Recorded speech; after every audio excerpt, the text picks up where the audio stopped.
Hello, hello, hello. Sir David the Bard. I'm coming to you from Kangaroo City down here in Australia. This is my home. I do travel around the world and around the country to stay on the move from the Danites. I have to tell you something. Not that my head's getting big. I'm humble, which is true. I just hit 600,000 hits. I just can't believe it. I can't believe, I know my mother's dead now, so she can't be pushing the button. My brother Randy is floating around in the Philippines from the tropical storm. He didn't have a computer. And my other children and family don't talk to me. It must be you people. 600,000. I'm shocked. I never thought I would get 1 million. And maybe if I stay on another year or so, I'll hit 1 million. I get about 33,000 a month.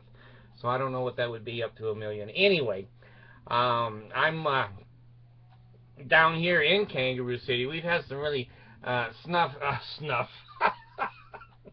We've had some snuff videos concerning kangaroos, okay? I'm looking out my window, and I see 4 or 5 kangaroo with Santa Claus hats on them, and they're all white, bopping in the snow, and they're banging on the door asking for food. And I go, no, bring the guy with the red nose, I'll bring it, I'll give him some food, but hey, kangaroos full of snow. Anyway, here's what I wanted to report today. I'm going to go down here, and because the Mormons always say I'm lying. This is the Salt Lake Tribune. I'll put it on the link down below. You can link right up on it. See if I'm telling the truth. And you Mormons can look at the numbers and say, he's not telling the truth. And then you'll say, it doesn't matter. It doesn't affect my testimony. There's all kinds of Mormon tricks. Okay, this is December 6, 2013 at 2:51. Oh, that was 58 minutes ago. Okay, here we go. The headline is Guilt, Pain, Help, and Hope when Mormon missionaries come home early. Now, I told you, I predicted when they sent those 18-year-olds out, they have no idea what it's like to put an 18-year-old boy in a foreign country to bang on doors and sleep with another 18-year-old boy at night. They have no idea. Is there a big difference between 18 and 19? I think there is, because right now almost every 18-year-old in Utah is going. When they let a year go in between, the ones that really wanted to go were weeded out.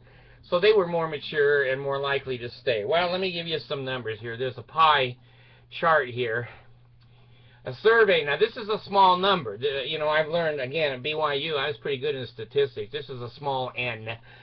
A survey of only 348 Mormon missionaries who returned early found that their loved mission was not basically a love mission. I'm paraphrasing there. Okay, here we go. Perception of the missionary experience. Felt they could be themselves. 37%. So what is that? I forget. 37. So it's almost 70-something%. Thought they could not be themselves. They had to pretend to be someone else. Had difficulties with companions. In other words, fighting over food. Who gets the top bunk? Who made the mess in the kitchen? 41%. That's a pretty high number. And then loved their mission. 50% said they loved their mission. Okay, they felt 56% accepted by the mission leaders and had strong spiritual experiences, 62%. Well, now let's go here. Reasons that they came back. One is, 40% said, homie, don't play this. I don't roll this way. Say, get the hell out of here. So they did. They went home. See, they don't have it broken down, 18, 19, 20-year-olds. They just have it all lumped together.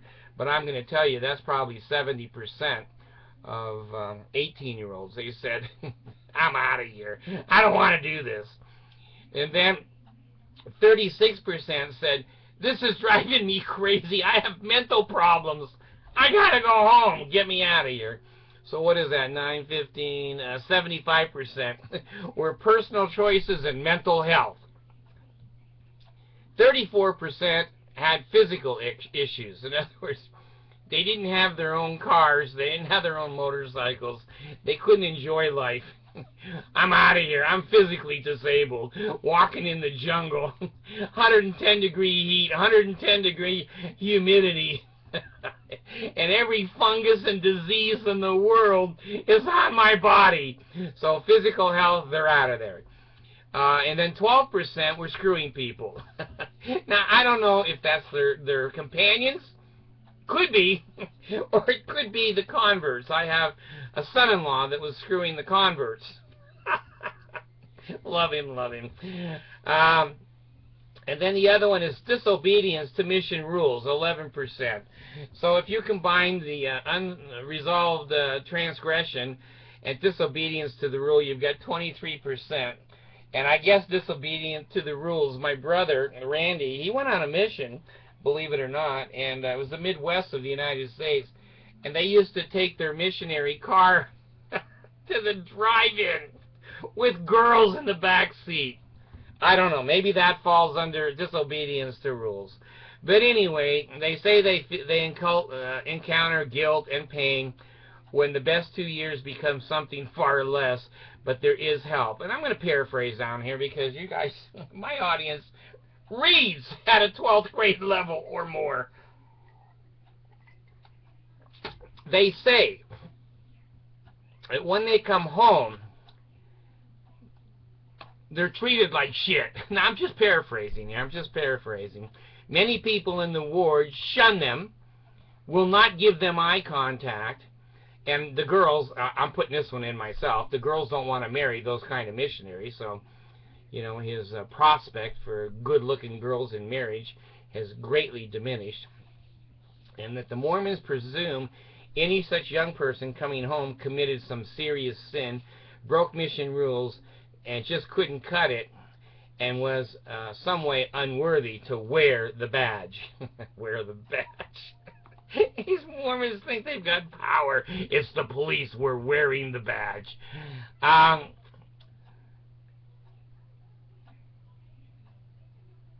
Anyway, I'm going to turn this over to you because, you know, there's numbers here, and it's pretty...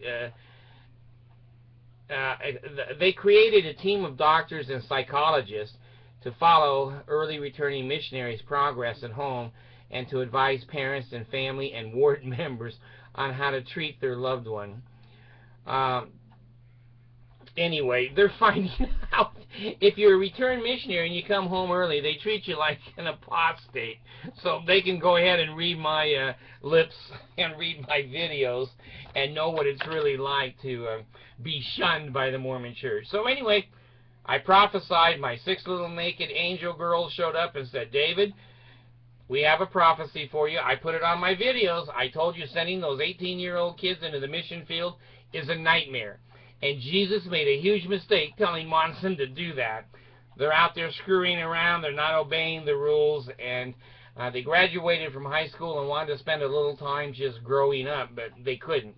Now they're in suits and ties and sleep with another man for 2 years at the height of their sexuality. You gotta love the Mormons.